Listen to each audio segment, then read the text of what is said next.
तो स्टूडेंट्स ये हमने रिजल्ट एक पहले निकाला है कि डेल्टा एक्स को delta Q1 delta Q2 delta Q1 की फॉर्म में इस तरह से लिख सकते हैं। ठीक है कि R is equal to 1 to n curly F upon curly Q R delta Q R. ठीक है, अब यहाँ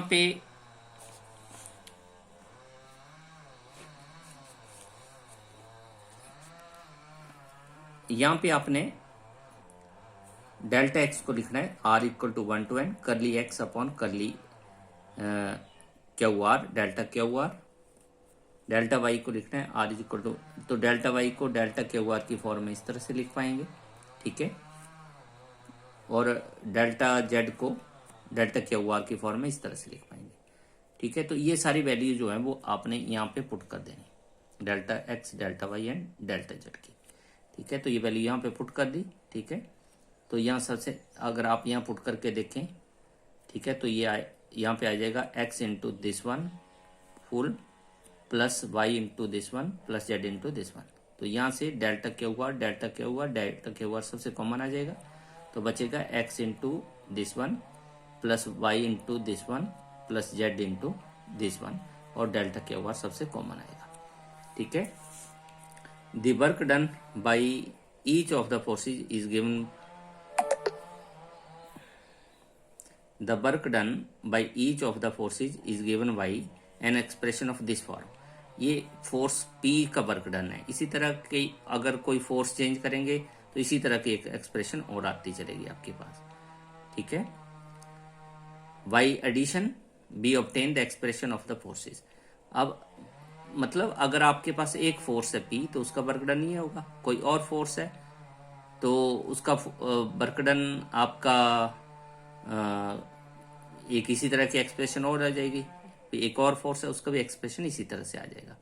ठीक है, by addition we obtain an expression of the form delta W is equal to Q1 delta Q1 plus Q2 delta Q2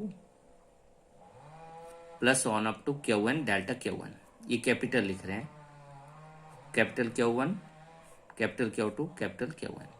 मतलब ये सारे work done आप एक फोर्स का वर्क डन, दूसरी फोर्स का वर्क डन और nth फोर्स का वर्क डन जो है वो ऐड करेंगे, तो फिर आपने डेल्टा Q1 के कोफिशिएंट इकट्ठे कर लेने, डेल्टा Q2 के इकट्ठे कर लेने और डेल्टा Qn के कोफिशिएंट इकट्ठे ले लेने। जो डेल्टा Q1 का कोफिशिएंट होगा उसको कैपिटल Q1 लिख देना, डेल्टा Q2 का जो कोफिशिएंट आएंगे उसको डेल्टा Q2 और डेल्टा Qn का जो कोफिशिएंट होगा उसको कैपिटल Q1। ठीक है, तो ये एक्सप्रेशन आएगी for the total work done by the forces. The coefficients capital Q1 capital Q2 capital Qn of delta Qs, delta Qs मतलब delta Q1 delta Q2 delta Q1 are called generalized forces. ठीक है, तो actually अगर आप इसको देखें तो ये फोर्स इंटू वर्क डन नहीं है, फोर्स इंटू डिस्प्लेसमेंट ही है। ठीक है, ये Q1 force into displacement, Q2 force into displacement, पर ये जनरलाइज कोऑर्डिनेट में डिस्प्लेसमेंट है। और ये जो delta Q1 capital Q1 capital Q2 capital Q1 है, ये जनरलाइज फोर्सेज हैं। ठीक है, तो ये जनरलाइज फोर्सेज हैं और ये डिस्प्लेसमेंट जनरलाइज कोऑर्डिनेट्स में। तो ये जो एक्सप्रेशन है इसको ये टोटल वर्क डन आएगा और इसमें जो capital Q1 capital Q2 capital Qn है जो कि कोफिशिएंट्स हैं delta Q1 delta Q2 delta Qn के, these are called generalise forces. They involve the components of the individual forces. ठीक है, तो ये जो capital Q1 capital Q2 capital Qn होंगे इनमें एक्स वाई जेड आएंगे, बीच में इन्वॉल्व होंगे, और जो एक्स वाई जेड हैं they are the forces of the, they are the components of the individual forces. मतलब फोर्स अगर P है तो उसके कंपोनेंट्स हैं एक्स वाई जेड, कोई फोर्स और लेंगे तो उसके कंपोनेंट आते चलेंगे। तो यहाँ तक आपने ये आर्टिकल कर लेना है यहाँ तक।